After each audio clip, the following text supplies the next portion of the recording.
বিসমিল্লাহির রহমানির রহিম। আজকের বিষয়, বর্তমানে মুসলিমগণ কালেমা মানে না।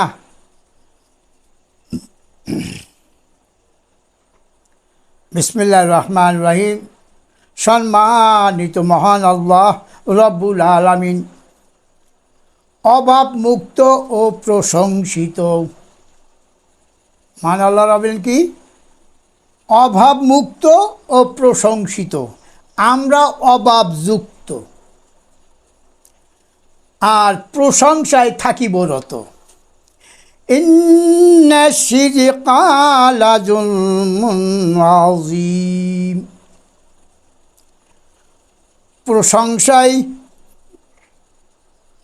প্রশংসা আমার দানিত দান। প্রশংসা করিবে শিরক মুক্ত।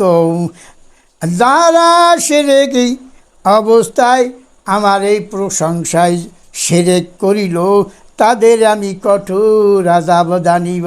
আল্লাহ রাব্বুল বলছেন, যারা আমার এই প্রশংসায় শিরক করবে, প্রশংসায় তাদের কি করব? কঠোর আযাব দিব। এটা পরিষ্কার আল্লাহ রাব্বুল বলে দিয়েছেন, আমি কঠোর আযাব দানিব। আজকের আমরা এ কথা পূর্বেও অনেকবার বলেছি, আজকেরও বলে যাচ্ছি যে প্রশংসা কেমন বস্তু। কোনো অলিয়া কও আর গাউস কুতুব পীর মাশায়েখ কও, এমনকি কোনো নবী রাসূলদেরও প্রশংসা করা যাইবে না। স্পষ্ট বলে দিলেন যে প্রশংসায় কোনো ভাগ হবে না। তথাপিও আমরা কেন বুঝতেছি না, আজকের সবাই প্রশংসায় মুখর, একে অপরের প্রশংসা। এই প্রশংসা সম্পর্কে হয়তো আমাদের অবগত না, আমরা বুঝতে পারতেছি না, তাই প্রশংসা করিয়ে বেড়াই। তবে আল্লাহ রাব্বুল জানিয়ে দিয়েছেন, খবরদার, আমি কঠোর শাস্তি দেব। এবার এই বিষয়ে তোমরা হুঁশিয়ার হও। যারা গর্ব ভরে অবহেলা করে, আমার রাসূলের অনুকরণ করে না, গর্ব ভরে মানুষকে অবহেলা করে, গর্ব ভরে ওরা চলাচল করে ইচ্ছা মতো, আর ওদের কণ্ঠ গর্ব ভরে চালায়। আল্লাহ রাব্বুল আলামিন বলছেন, আমি এই গর্বকারীদের গর্ব চূর্ণ বিচূর্ণ করে দেব।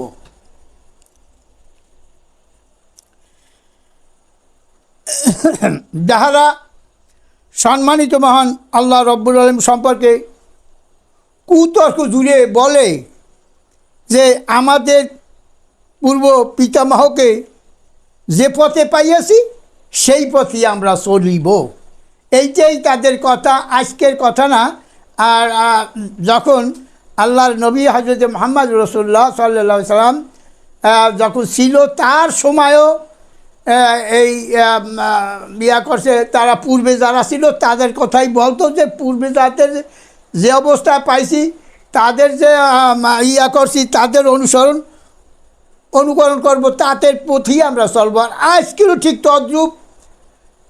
আজকের যারা পীর দাবি করে, তারা আসলে পীরের পীর, এই পীরকে আসে সেই থেকে আরম্ভ করে তাদের সিলসিলা, তাদের কাজকর্ম, তাদের কীরকম রীতিনীতি ছিল, ওই নিয়েই তারা ব্যস্ত এবং ওই অনুসারেই তারা তাদের পথ চলে। আবার যারা দাবি করে, যেমন ওলামায়ে কেরাম, তারা আবার করে কি, ওই সাহাবায়ে কেরাম, তাবিন অমুক সমুক ইত্যাদি দিয়া এই তাদের অনুসরণ করে। এই তাদের ব্যথাই তাদের ভিতরে, এবং তাদের পথেই তাদের পথ, তাদের দিকেই চলতেছে। সম্মানিত মহান রব্বুল আলামিন বললেন যে আমার কোরআন দেখো, তোমরা তাদের মতো হাজারো আজকের পথ, হাজারো মানুষ, হাজারো মত, এই হাজারো মত, আর আমি আল্লাহ আমার একক পথ, আমার একক হুকুমত। আমি যদি হুকুম করি একবারে একই মতন সমস্ত সৃষ্টির মানুষ আমার সেই একক হুকুম একইভাবে মান্য করবে। অথচ আমার হুকুম তারা মান্য না করে বিভিন্ন মত, বিভিন্ন পথ, তারা এভাবেই তাদের চলতেছে। আওয়ালা কানা শায়াতানু ইয়াদউহুম ইলা আযাবিস সায়ীর। শয়তান ওদের ইলাহ, তাই তাহাদের দিগকে দোজখের শাস্তির দিকে ডাকে ওদের ইলাহ শয়তান। আল্লাহ রাব্বুল আয়া কোরআন কারিমে বলছেন, তার আয়াতে তিনি বলছেন ওরা কি করছে, ওদের হইল ইলাহ শয়তান। ইলাহ কি বস্তু, ইল্লাহ কি বস্তু তা বুঝতে হবে। ইলাহ ও ইল্লাহ এই হলো কালেমাতুল্লাহর মূল বিষয়। আজকে সেই ইলাহ শব্দটি হইল তাদের সেই ইল্লাহ শয়তানের অনুকরণ করে। ইল্লাল্লাহ বলিয়া স্বীকার করিল বস্তুত যাহারা সম্মানিত মহান রব্বুল আলামিনকে ইল্লাল্লাহ বলিয়া স্বীকার করল, তার ইল্লাল্লাহকে ভুলাইকে যদি সুদৃঢ় হাতল দ্বারা আঘাত করে, তবু তার স্বীকারোক্তি এবং দৃঢ়তাকে ভাঙতে পারবে না। সম্মানিত মহান রব্বুল আলামিন যারা ইল্লাল্লাহকে, আমি আল্লাহকে ইলাহ ওই ইল্লাহ বলে বিশ্বাস করছে, মান্য করছে, তাদেরকে যদি সুদৃঢ় হাতল দেওয়া, তাদেরকে করো, আঘাত করো, তবুও তারা সেখান থেকে এক চুলো না, তারা সিদ্ধান্ত থেকে একটুও লড়বে না। তাদের জন্য আমি যথেষ্ট। ওয়া ইল্লাল্লাহি আকিবাতুল উমর, যারা আল্লাহ রব্বুল আলামিনকে ইলাহ হিসাবে গ্রহণ করলো, তাদের সমগ্র কার্যাদির মূল্যদানে আমি আল্লাহই যথেষ্ট। কে আসমান জমিন সৃষ্টি করিয়াছে? ওরা উত্তরে বলবে লা ইয়াকুলুন্নাল্লাহ। ওরা ঠিকই বলবে। কি বলবে? হ্যাঁ, এই সৃষ্টি একমাত্র আল্লাহই করেছেন, এ কথা স্বীকার করবে। তবে কেন বলবে না যাহার সৃষ্টি তেনার হুকুমত? এটা কও না কেন? যিনি সৃষ্টি করছেন তেনার হুকুমত, সেটা কেন বলো না? ইলাহুকুম ইলাহু ওয়াহিদ, একক ইলার সৃষ্টি, একক ইলার হুকুমত। কুলিল হামদুলিল্লাহ, যার সৃষ্টি তেনার হুকুমত, তেনারই প্রশংসা। অন্য কারো সৃষ্টি নয়, অন্য কারো হুকুমত নয়, তেনার প্রশংসায় শরীক করিও না। কাহাকেও আউলিয়া বলে গ্রহণ করিও না। লিল্লাহি মা ফিস সামাওয়াতি ওয়াল আরদ, আকাশ পৃথিবী সব কিছুই তেনারই। তারপরও তোমরা বুঝবে না, তারপরও ইল্লাহ সম্পর্কে হবে না। যদি পৃথিবীর সকল বৃক্ষ লেখনীয় হয় এবং সমস্ত সমুদ্রের পানি কালি হয়, তবুও কালিমাতুল্লাহর রহস্য লিখিয়া সমাপ্ত করা যাবে না। ইন্না ওয়াদাল্লাহি হাক্কুকুম, সম্মানিত মহান আল্লাহ রব্বুল আলামিনের ন্যায্যের মানদণ্ড কায়েমে তিনি বদ্ধপরিকর। তিনি ন্যায্যের মানদণ্ড কায়েম করবেনই। তাই সম্মানিত মহান রব্বুল আলামিন তেনার কালামুল্লাহর ভিতরে তিনি যাহা বলিয়েছেন তা নিম্নরূপ শুনো। কালেমাতুল্লাহ একক ইলা আল্লাহ রব্বুল আলামিনের কালাম, যাহা রইয়াছে আল কোরআনে নির্ধারিত লিখিত। একক ইলার সপরিচয়ের মান বহনকারী আয়াতের সংবাদিত দলিল আল কোরআন। একক ইলার ক্ষমতার মান বহনকারী আয়াতের সংবাদিত দলিল আল কোরআন। একক ইলার আইন, শাসন, দান, ক্ষমা, শাস্তি সম্পর্কে আয়াতের দলিল আল কোরআন। একক ইলার সৃষ্টি সম্পর্কিত সংবাদিত আয়াতের দলিল আল কোরআন। একক ইলার হুকুমতের অধীনস্থ আয়াতের সংবাদিত দলিল আল কোরআন।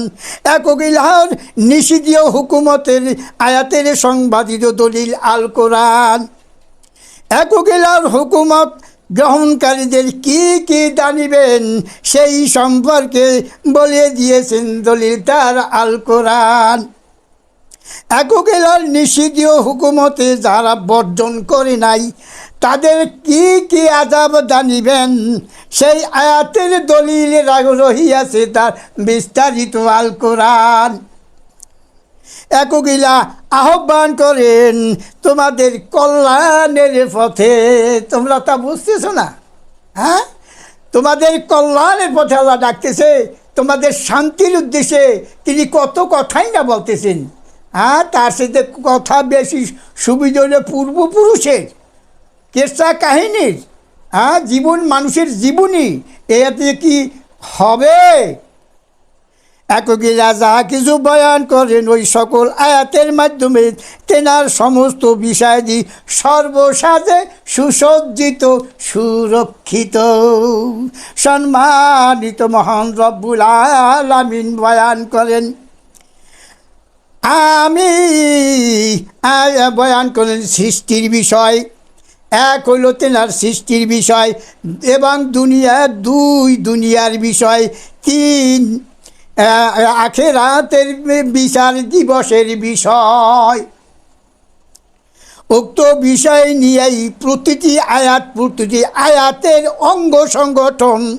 তাই এই তিনটি আয়াতের স্তরের মালিক তেনার বিষয়ের মান নির্ণয়ের বিষয় সর্বসাজে যোগের সুসজ্জিত দ্বারা সুরক্ষিত রাখিয়াছেন কালেমাতুল্লাহ।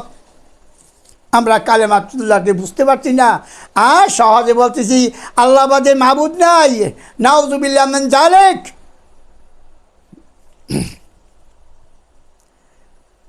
কালিমাতুল্লাহর রহস্য বর্ণনা করা লিপিবদ্ধ করে সম্পৃক্ত করা কারো পক্ষে সম্ভব নয়।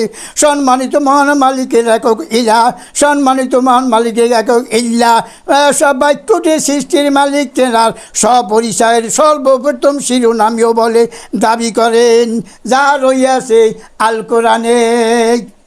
ইলাহুকুম ইলাহু ওয়াহিদ।